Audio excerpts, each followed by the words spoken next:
الحمد لله نحمده ونستعينه ونستغفره ونؤمن به ونتوكل عليه ونعوذ بالله من شرور أنفسنا ومن سيئات أعمالنا من يهده الله فلا مضل له ومن يضلل فلا هادي له ونشهد أن لا إله إلا الله وحده لا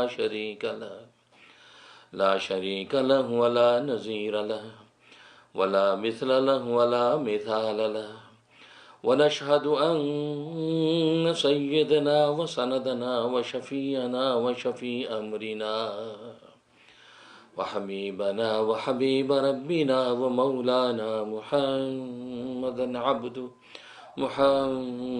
عبده ورسوله أرسله الله إلى كافة للناس بشيرا ونذيرا وداعيا إلى الله بإذنه وسراجا منيرا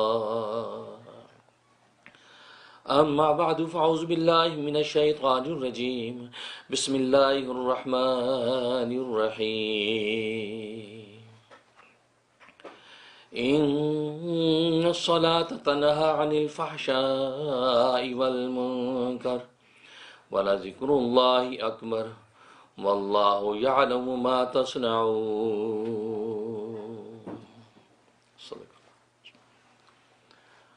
بزرگان محترم، برادران عزیز اور میری اسلامی بہنیں،